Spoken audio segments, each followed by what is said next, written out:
আজকালকার খবরের কাগজের দিনে আমরা নিত্য নতুন বিস্ময়কর খবর শুনতে শুনতে কীরকম মিথ্যা উত্তেজনার মধ্যে যে বাস করি। একদিন যে খবর আমাদের অবাক করে দেয়, পরের দিন আরও বিস্ময়কর ঘটনায় সে খবর কেমন অনায়াসে আমাদের মনে চাপা পড়ে যায়। তার প্রমাণের অভাব নেই। বেশি দূর যেতে হবে না, 19 সালের বৈশাখ মাসের কথা। খবরের কাগজগুলো একদিন স্যার চিরঞ্জীব রায়ের অবিশ্বাস্য ভয়ঙ্কর খুনের মামলা নিয়ে তুমুল হইচই বাঁধিয়ে দিয়েছিল। হপ্তাখানেক ধরে খবরের কাগজে আর অন্য কথাই বুঝিছিল না। সোজা কথা তো নয়, স্বয়ং স্যার চিরঞ্জীবের বিরুদ্ধে খুনের অভিযোগ। স্যার চিরঞ্জীব ইদানিং অবশ্য একটু যেন কেমন হয়ে গিয়েছিলেন।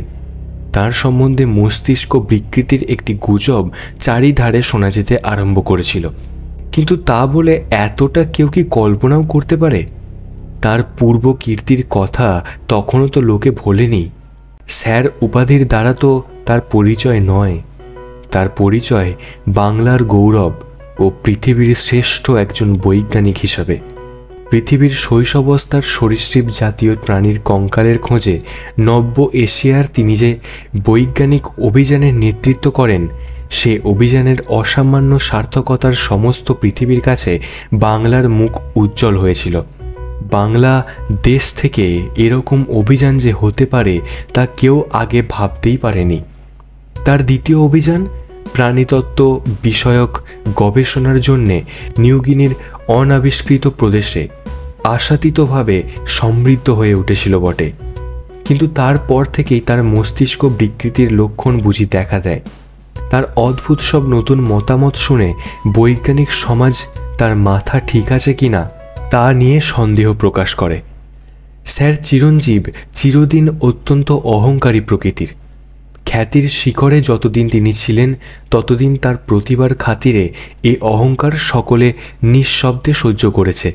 কিন্তু তার মানসিক দুর্বলতার পরিচয় যেদিন তার অদ্ভুত কথাবার্তা ও মতামতের মধ্যে পাওয়া যেতে লাগলো, সেদিন কেউ কেউ যে আগেকার আক্রোশের শোধ নিতে ছাড়লে না এ কথা বলাই বাহুল্য। কাগজে তাকে নিষ্ঠুরভাবে ব্যঙ্গ করে অনেক প্রবন্ধ বেরুলো। প্রাচীন যুগের বিলুপ্ত এক ডাইনোসরের পিঠে চড়ে স্যার চিরঞ্জীব শহরের পথে ঘুরে বেড়াচ্ছেন। এই ব্যঙ্গচিত্রটি তখনকার দিনে বিশেষ হাসির খোরাক জুগিয়েছিল। ব্যঙ্গচিত্রটি অকারণে আঁকা হয়নি। বুদ্ধিভ্রংশের সঙ্গে স্যার চিরঞ্জীব অদ্ভুত এক ধারণা হয়েছিল যে মেসোজোয়িক যুগের সরীসৃপের কঙ্কাল বলে বৈজ্ঞানিকরা যেগুলি লক্ষাধিক বছরের পুরাণ মনে করেন সেগুলি নাকি অত পুরানো মোটেই নয়। তিনি নাকি এমন সব ডাইনোসরের হাড় পেয়েছেন যেগুলি আধুনিক কালের বলে নিশ্চিত জানা যায়। তাছাড়া তার মতে সেই প্রাচীন সরীসৃপ বংশ নাকি এখনও একেবারে বিলুপ্ত হয়নি। নানা দিক থেকে আঘাত খেয়ে আহত অভিমানের জন্যই কিনা বলা যায় না, স্যার চিরঞ্জীব শেষাশেষি একেবারে নিঃসঙ্গই থাকতে আরম্ভ করেছিলেন। শহরের সীমা ছাড়িয়ে তাকে নির্জন বিশাল বাড়ির পরীক্ষাগারের বাইরে তার আর দেখাই পাওয়া যেত না। নিজেকে যেন তিনি সেখানে জীবন্ত কবর দিয়েছিলেন। মাঝে মাঝে কোনো কাগজ মজা করবার জন্যে বা অনুগ্রহ করে তার যে দু একটা লেখা ছাপত, তাতেই তার অস্তিত্বের পরিচয় পাওয়া যেত। সে সমস্ত লেখায় অসাধারণ পাণ্ডিত্যের সঙ্গে যে মানসিক বিকৃতির লক্ষণ দেখা যেত, তাতে শত্রুপক্ষ হাসলেও অধিকাংশ বৈজ্ঞানিক সমাজ এত বড় মনীষীর এমন পতনে বেদনায় অনুভব করতেন। কিন্তু ঘরে বসে আজগুবি সব ধারণা নিয়ে প্রবন্ধ লেখা এক কথা, আর মানুষের খুনের দায়ে আসামি হওয়া আর এক কথা। এতটা কেউ কল্পনাও করতে পারেনি। সে ঘটনার কথা মনে করলেও গা শিউরে ওঠে। শুধু সাধারণ নরহত্যা সে তো নয়, তার ভিতর যে উন্মুক্ত পৈশাচিকতার পরিচয় ছিল তাতেই সকলে বেশি স্তম্ভিত হয়ে গেছিল। স্যার চিরঞ্জীবের নির্জন বাগান বাড়িতে হঠাৎ একদিন তার ভৃত্যকে নিহত অবস্থায় পাওয়া যায়। সাধারণভাবে সে খুন হয়নি। বদ্ধ উন্মাদ ছাড়া অমন নৃশংসভাবে নরহত্যা কেউ করতে পারে না। চাকরটির দুটি চোখ উপড়ানো, এবং তার সর্বাঙ্গের আঘাত দেখে মনে হয় ধারালো অস্ত্র দিয়ে কেউ যেন তার সারা গায়ের মাংস ক্ষত বিক্ষত করে দিয়েছে। স্যার চিরঞ্জীবের বিরুদ্ধে এই সম্পর্কে সবচেয়ে সন্দেহের কারণ এই যে তাকে যখন ধরা হয় তখন তিনি দমদম থেকে একটা এরোপ্লেন ভাড়া করে পালাবার চেষ্টা করছিলেন। পুলিশ খুব তৎপরতার সঙ্গে কাজ না করলে তাকে ধরতেই পারত না। এরোপ্লেনে তিনি উঠে বসে চালাবার উদ্যোগ করেছেন এমন সময়ে পুলিশ দ্রুতগামী মোটরে গিয়ে তাকে ধরে। পুলিশের আদেশেও প্রথম তিনি নামতে রাজি হননি, বরং তাদের সামনেই প্রোপেলার চালিয়ে দিয়ে উড়ে যাওয়ার চেষ্টা করেন। বাধ্য হয়ে পুলিশ অফিসার তখন গুলি করে তার প্রোপেলার ভেঙে দিয়ে তাকে থামায়। এরোপ্লেনে তার সঙ্গে একটি বন্দুকও পাওয়া যায়। এরোপ্লেন থেকে নামবার পরও তার রোগ কমেনি। পুলিশের লোককে যা নয় তাই বলে গাল দিয়ে তিনি তৎক্ষণাৎ তাকে ছেড়ে দেওয়ার জন্য জেদ করেন, কিন্তু তার উদ্দেশ্য জিজ্ঞেস করলে কিছুই বলতে চান না। তার চাকরের হত্যা সম্বন্ধেও তাকে জিজ্ঞেস করে কোনো উত্তর পাওয়া যায় না। মস্তিষ্ক বিকৃতির পর তার অহংকারী প্রকৃতি যেন আরও উগ্র হয়ে উঠেছিল। পুলিশের প্রশ্নের উত্তরে তিনি অত্যন্ত ক্রুদ্ধ হয়ে বলেন যে তাকে যখন অকারণে এত অপমান করা হয়েছে তখন তাদের কোনো কথার আর তিনি জবাব দেবেন না। এই বিখ্যাত নরহত্যার মামলা আদালতে ওঠার পর কয়েকদিন পর্যন্ত খবরের কাগজগুলির উত্তেজনার আর অবধি ছিল না। মানুষের মুখে মুখেও এই উন্মাদ বৈজ্ঞানিক সম্বন্ধে নানান অতিরঞ্জিত আজগুবি খবর তখন ফিরছে। তারপর এই রোমাঞ্চকর হত্যার খবর কোথায় যে গেল কেউ তার সন্ধান রাখলে না। দার্জিলিংয়ের বিমান ডাকের ভয়ঙ্কর রহস্য তখন মানুষের মন ও সংবাদপত্রের পাতা জুড়ে চলছে। তখন সবে কলকাতা থেকে দার্জিলিং পর্যন্ত এরোপ্লেনে ডাক পাঠাবার ব্যবস্থা হয়েছে। সেই ডাকবাহী বিমানপথ আশ্চর্যভাবে নিরুদ্দেশ হয়ে গেল একদিন।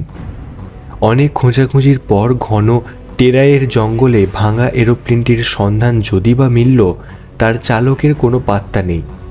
কেমন করে যে এরোপ্লেনটি ধ্বংস হলো তারও কোনো সন্তোষজনক মীমাংসা করা গেল না। শুধু এই ব্যাপারেই শেষ হলে হয়তো সাধারণের আতঙ্ক এত বেশি হতো না, কিন্তু এই ব্যাপারের রহস্য আরও গভীর হয়ে উঠল পরের ঘটনায়।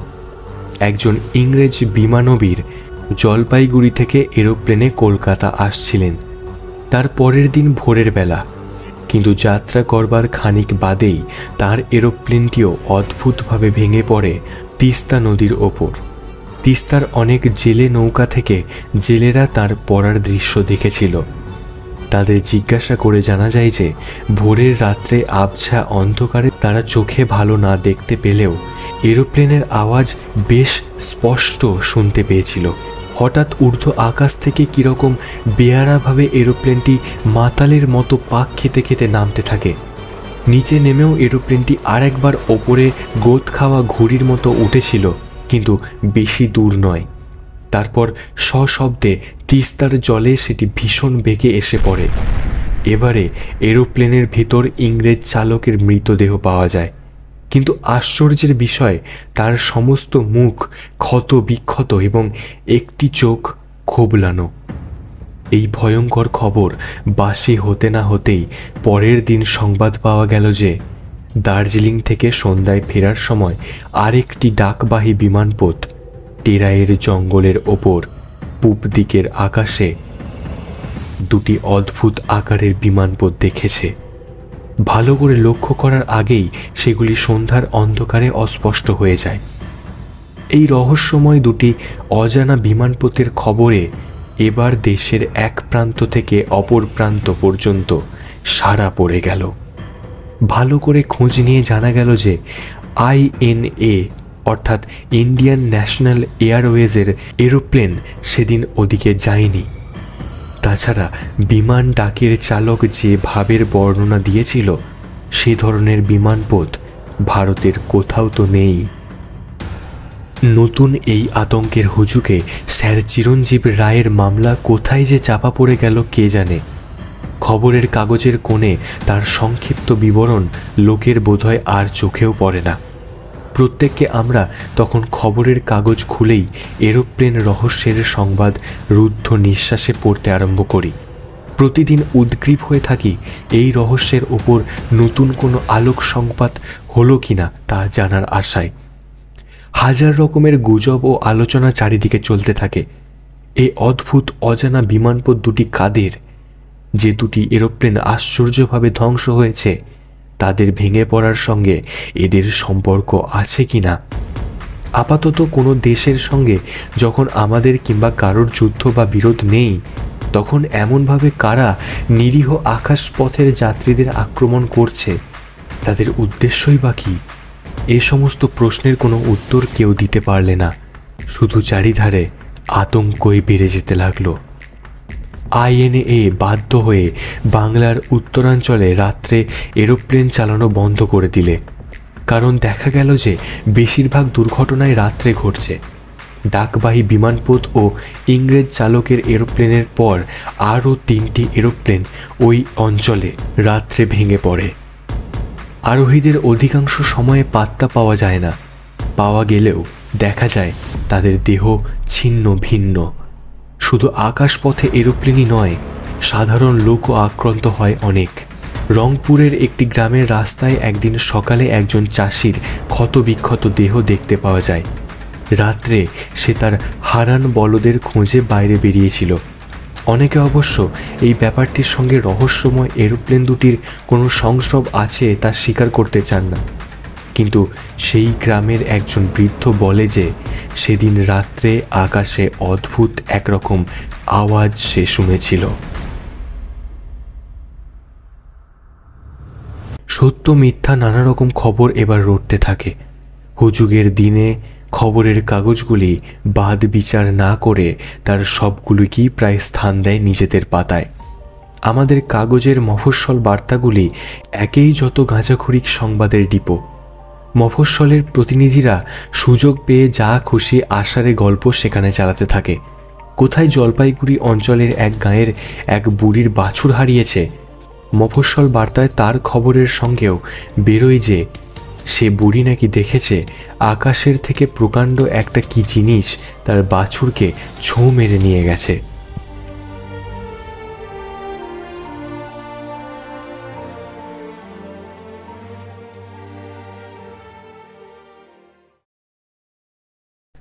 বন্ধু অশোক রায়ের বৈঠকখানায় বসে খবরের কাগজ পড়ছিলাম সেদিন সকালবেলা।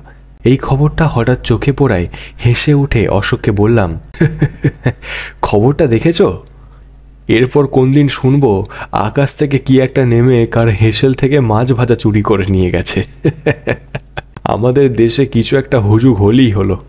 অশোক রায় খবরটার ওপর কিন্তু আগ্রহ ভরেই যেন চোখ বুলিয়ে গম্ভীর মুখে বললে, হাসি ঠাট্টার কথা এ নয়, বিপদ অত্যন্ত গুরুতর।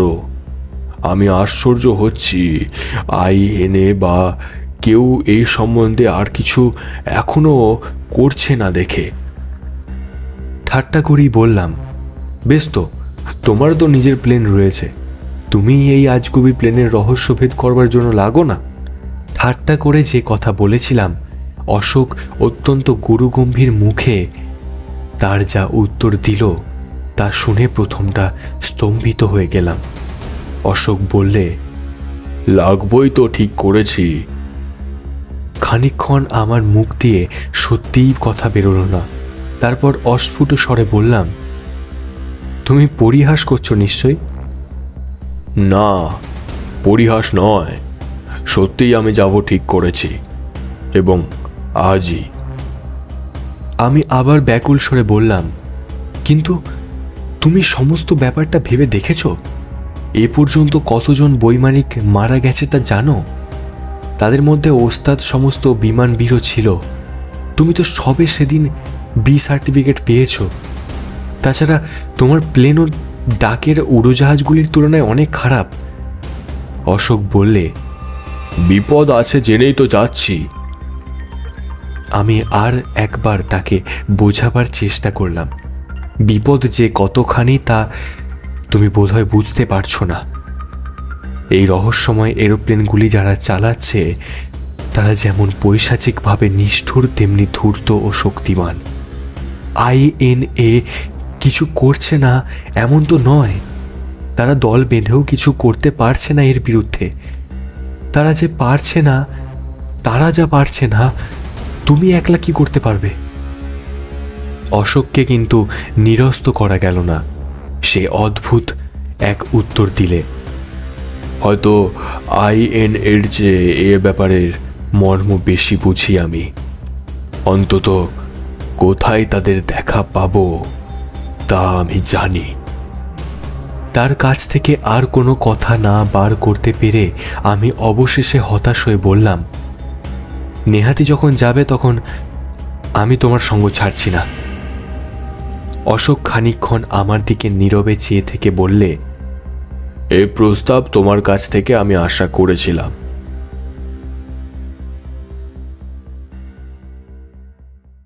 সেই দিন দুপুরেই অশোকের প্লেনে আমরা কলকাতা থেকে রওনা হলাম। অশোকের প্লেনটি খুব দামি নয়, কিন্তু বেশ মজবুত। টেনে টুনে তাকে ঘন্টায় 175 মাইলও চালানো যায়। সামনে অশোক ও পেছনে আমার সিট। অশোকের অনুরোধে একটি বাইকল আর একটি রিভলভার নিয়ে আমায় উঠতে হয়েছে, এবং আরেকটি জিনিস সে যে কেন সঙ্গে আনতে বলেছিল কিছুই বুঝতে পারিনি। সেটি একটি লোহার শিরণাস্ত্র, মধ্যযুগের ধরনে তৈরি। INA রাত্রে এরোপ্লেন চালানো নিষিদ্ধ করে দিয়েছে। তাই জন্যে আমরা ঠিক করেছিলাম গ্রামে গন্তব্যস্থানে দিনের বেলায় পৌঁছে গোপনে রাত্রে কাজ আরম্ভ করব। গন্তব্যস্থান অবশ্য আমার জানা ছিল না। উত্তর দিকে যাত্রা করে ঘন্টা কয়েক বাদে জলপাইগুড়ি জেলার নাগরাকোটায় পৌঁছে আমি অবাক হয়ে গেলাম।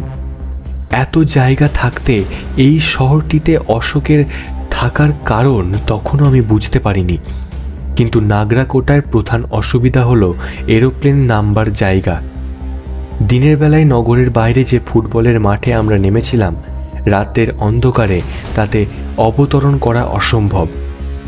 অনেক খোঁজাখুঁজির পর দূরের একটি গাঁয়ের ধারে প্রকাণ্ড একটা বাঁজা মাঠ পাওয়া গেল, কিন্তু জোরালো আলোর বন্দোবস্ত না করতে পারার দরুন প্রথম রাত্রে আমাদের কিছু আর করা হলো না। দ্বিতীয় রাত্রে যথাসম্ভব জোরালো দুটি পেট্রোলের আলো মাঠের দুধারে চিহ্ন হিসেবে রেখে মাঝরাত্রে আমরা আকাশে উঠলাম। সেই ভয়ঙ্কর রাত্রির কথা কোনোদিন বোধহয় ভুলতে পারবো না। উত্তেজনার ঝোঁক এত দূর এগিয়ে এলেও সেই সময়ে মনে যে একটু দ্বিধা না হচ্ছিল এমন নয়। যে রহস্যময় শত্রুর বিরুদ্ধে আমরা অভিযান করছি, তাদের নৃশংসতায় ও শক্তির পরিমাণ আমাদের অজানা নয়। আমাদের সামান্য শক্তি নিয়ে আমরা তার বিরুদ্ধে কি করতে পারব? মনে হচ্ছিল মৃত্যুকে নিছক খোঁজাখুঁজি করে ডেকে আনছি, কিন্তু তখন আর পেছোবার সময় নেই। জয়স্টিক টেনে ধরার সঙ্গে সঙ্গে গর্জন করে এরোপ্লেন তখন মাটি ছাড়িয়ে উঠেছে।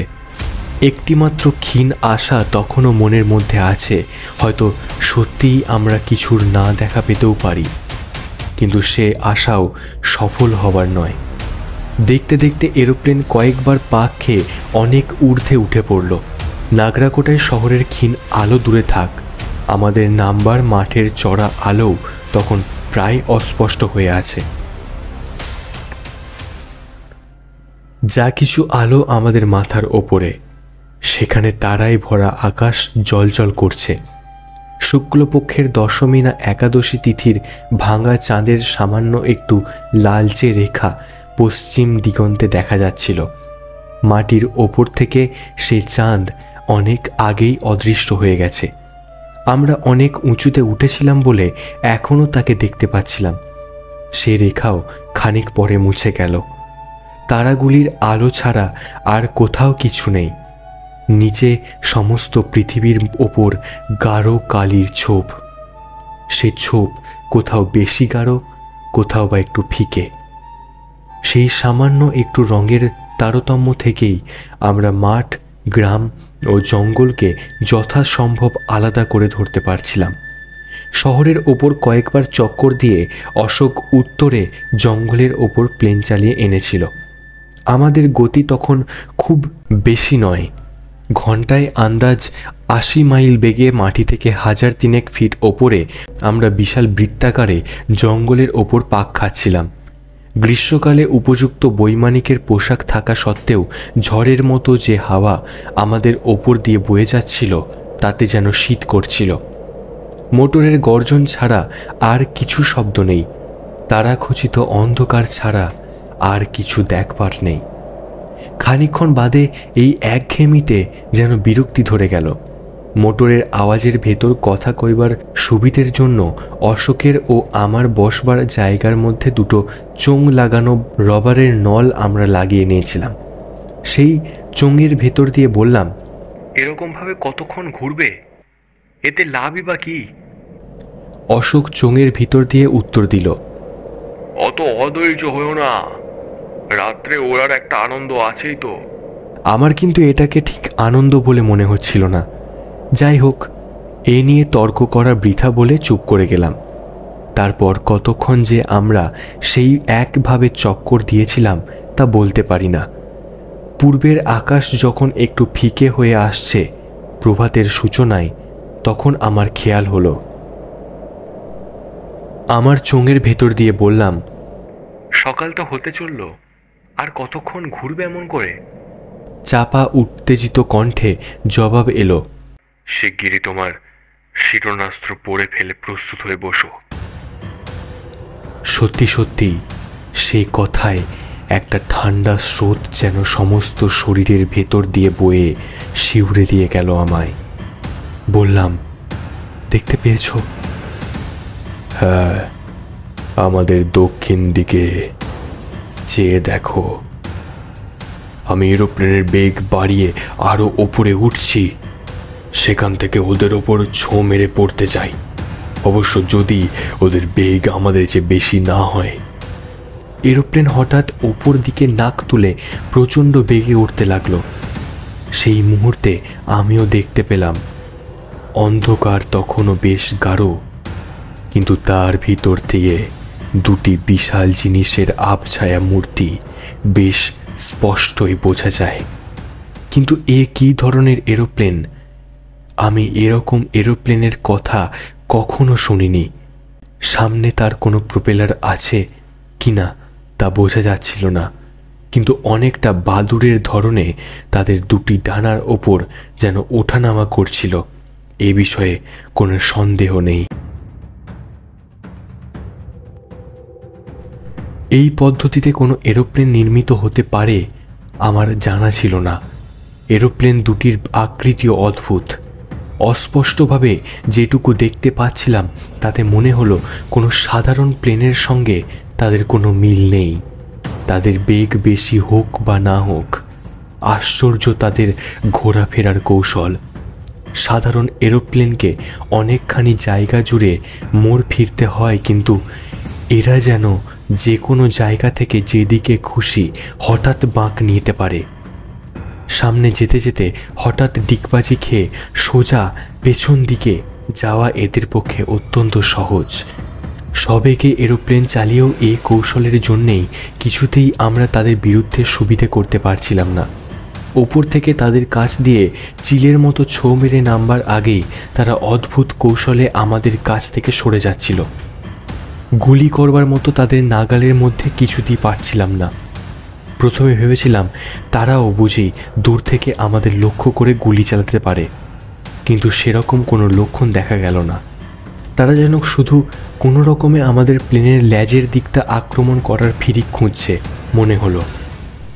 বন্দুক বা কোনো অস্ত্র তারা কেন যে ব্যবহার করেনি তা অবিলম্বেই বুঝলাম, এবং সেই সঙ্গে সত্যিই আতঙ্কে ওই ঝোড়ো হাওয়ার ভেতরেও আমি ঘেমে উঠলাম। পূবের আকাশ ফিকে হতে হতে তখন বেশ পরিষ্কার হয়ে গেছে। আকাশের তারা ম্লান আর নিচের মাঠ, গ্রাম, জঙ্গল স্পষ্ট হয়ে আসছে। এমন সময় আমাদের প্লেন তাদের 100-2 গজের মধ্যে একবার এসে ছুটে বেরিয়ে গেল। স্তম্ভিত হয়ে দেখলাম যাদের এরোপ্লেন ভেবেছিলাম তারা মানুষের তৈরি কোনো প্রকার যন্ত্র নয়, কল্পনাতীত একরকম প্রাণী। অতি বড় দুঃস্বপ্নেও যাদের রূপ ভাবা যায় না, আবছা অন্ধকারে তাদের বিশাল দেহ ও বাদুড়ের মতো হিংস্র দাঁতালো মুখের যে আভাস আমি পেয়েছিলাম, তার সঙ্গে অতীত বা বর্তমানের কোনো প্রাণীরই মিল নেই। নিজের চোখকে প্রথমটা বিশ্বাস করা শক্ত হলেও খানিকক্ষণের মধ্যেই বুঝলাম ভুল আমার হয়নি। যতই অবিশ্বাস্য হোক, সত্যই অদ্ভুত ভয়ঙ্কর দুটি প্রাণীর সঙ্গে আমাদের আকাশ যুদ্ধে নামতে হয়েছে। অশোক নলের ভেতর দিয়ে উত্তেজিত স্বরে বলল, কার সঙ্গে লড়তে হবে এবার বুঝতে পেরেছ? আমি বিস্মিত কণ্ঠে জিজ্ঞাসা করলাম, তুমি কি আগেই জানতে? উত্তর এলো, না, ঠিক জানতাম না, কিন্তু একটু আঁচ করেছিলাম। আর আমাদের যেন কোনো কথা হলো না। কথা কয়বার আর সময়ও ছিল না। অন্ধকার কেটে যাবার সঙ্গে সঙ্গে আমাদের শত্রুদের চেহারা আরও স্পষ্ট হয়ে উঠছিল। পরস্পরকে বাগে পাওয়ার জন্যে তখন আকাশে তাদের সঙ্গে আমাদের প্লেনের অদ্ভুত প্রতিযোগিতা চলছে। কিন্তু সেই প্রতিযোগিতায় আমরাই যেন ক্রমশ বেকায়দায় পড়ছিলাম মনে হচ্ছিল। আমাদের এরোপ্লেনের গতি হয়তো তাদের চেয়ে বেশি ছিল, কিন্তু তাদের ওড়বার কৌশল আমাদের চেয়ে ভালো। আমি এর মধ্যে কয়েকবার দূর থেকে বন্দুক চালিয়েছি, কিন্তু তাতে কিছু সুবিধে হয়নি। পাখার নানা রকম কায়দায় উল্টে পাল্টে তারা শুধু আমাদের এড়িয়েই যাচ্ছিল না, দুটোতে আমাদের দুপাশে সরে গিয়ে আমাদের পেছন দিকে আক্রমণ করবার সুযোগও করে নিচ্ছিল। কিন্তু আক্রমণের কৌশল যে তাদের অমন হবে, আক্রান্ত হবার আগের মুহূর্ত পর্যন্ত আমরা ভাবতে পারিনি। খানিক আগেই একবার সুবিধা পেয়ে আমি তাদের একটির পাতলা চামড়ার ডানা একটি গুলিতে ফুটো করে দিয়েছি। তাতে সে খুব বেশি জখম হয়নি, কিন্তু সে ভয়ঙ্কর চিৎকার ছেড়েছে। আমাদের মোটরের গর্জন ছাপিয়েও তীক্ষ্ণভাবে তা আমাদের কানে এসে বিঁধছে। আমাদের প্লেন তাদের একটিকে পাশে রেখে তাদের আরেকটির 100 ফুট তলা দিয়ে এসে যখন যাচ্ছিল, আমি ওপর দিকে লক্ষ্য রেখে বন্দুকও ছুঁড়েছিলাম। হঠাৎই ভয়ঙ্করভাবে আমাদের প্লেন দুলে উঠে পাক খেতে খেতে নিচের দিকে প্রচণ্ড বেগে পড়তে শুরু করলো। প্লেনের সিটের ধারটা সজোরে সেই সময় ধরে না ফেললে আমি বোধহয় ছিটকে পড়ে যেতাম। হলো কি আর হবে? শকুনেরা যেমন করে উঁচু থেকে নামবার সময় পাখা মুড়ে ভারী জিনিসের মতো অনেক দূর দ্রুত বেগে পড়ে যায়, ঠিক তেমনিভাবেই সেই বিশাল প্রাণীটি আমাদের পেছনের পাখার ওপর এসে পড়েছে। সেই সুযোগেরই অপেক্ষা করছিল। প্রথমটা সত্যিই আমি বিমূঢ় হয়ে গেছিলাম এই আক্রমণের আকস্মিকতায় ও বিপদের ভীষণতায়। হাতের বন্দুকটা তুলে ধরবার কথাও আমার মনে ছিল না। প্লেন পড়বার সঙ্গে সঙ্গে মনে হচ্ছিল বিদ্যুৎ বেগে নিচের মাঠ ঘাট জঙ্গল আমাদের দিকে ছুটে আসছে। কয়েক সেকেন্ডের মধ্যে মাটিতে আছাড় খেয়ে যখন মরতেই হবে, তখন আর বন্দুক ছুঁড়ে লাভ কি? কিন্তু সে বিমূঢ়তা আমার কেটে গেল অশোকের কথায়। এত বিপদের ভেতরেও সে তাহলে মাথা ঠিক রেখেছে। চোঙের ভেতর দিয়ে সে চিৎকার করে বলল, দেখছো কি? গুলি করো, আমি প্লেনকে সামলে নিচ্ছি। এইভাবে সামনে আমি ভালো করে চেয়ে দেখলাম। সেদিকে চেয়ে অবশ্য মাথা ঠিক রাখা শক্ত। সামনের ও পেছনের পায়ের হিংস্র নখরে আমাদের প্লেনের পেছনের দিকটা আঁকড়ে ধরে একটু একটু করে সেই ভয়ঙ্কর প্রাণী আমার দিকে এগিয়ে আসছে। তার হিংস্র দাঁতালো মুখ একেবারে আমার সামনে। জানোয়ারটি বর্ণনা করা কঠিন।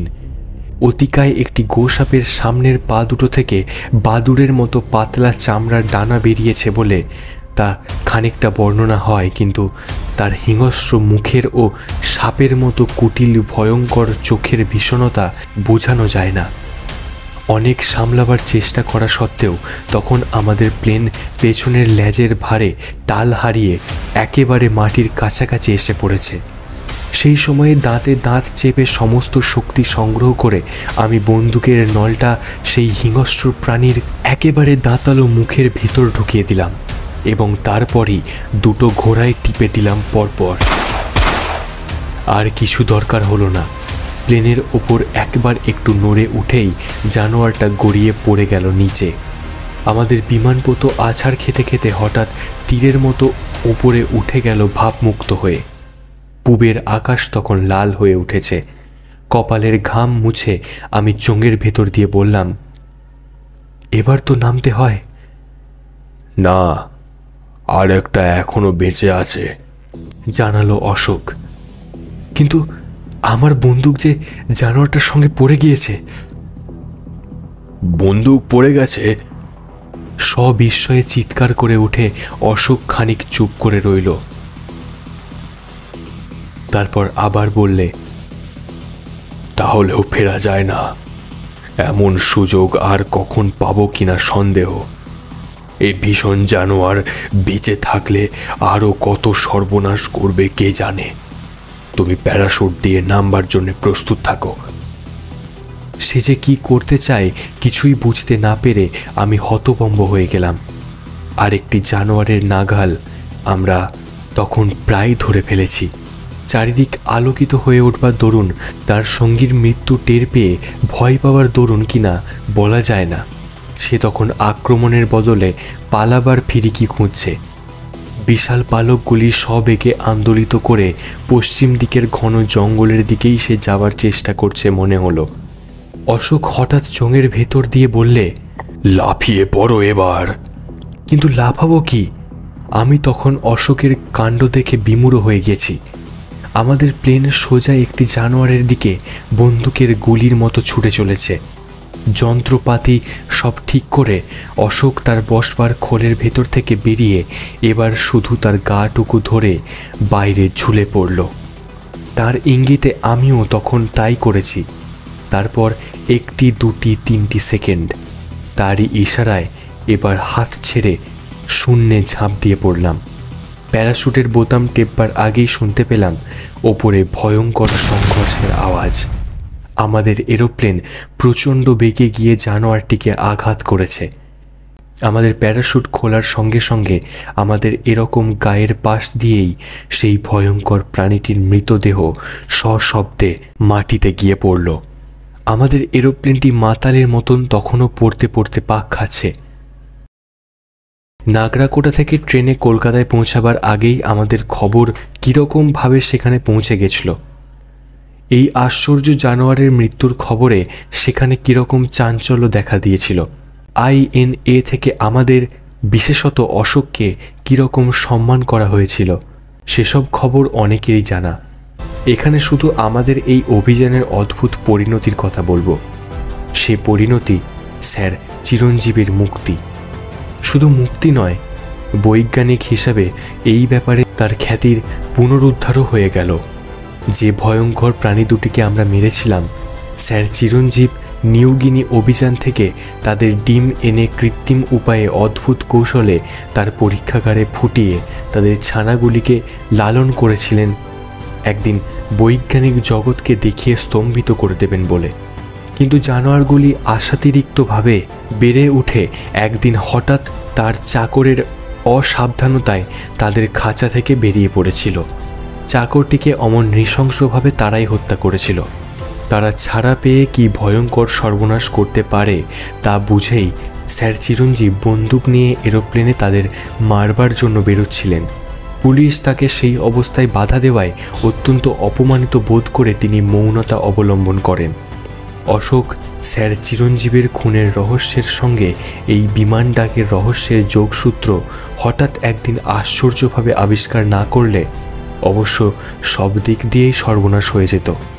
মফস্বল সংবাদে বুড়ির বাছুর চুরির যে সংবাদকে আমরা পরিহাস করেছিলাম, তাই থেকেই কিন্তু জানোয়ার দুটিকে কোথায় সন্ধান করতে হবে অশোক তার আভাস পায়। নইলে নাগরাকোটার নামও সে জানত না দুদিন আগে।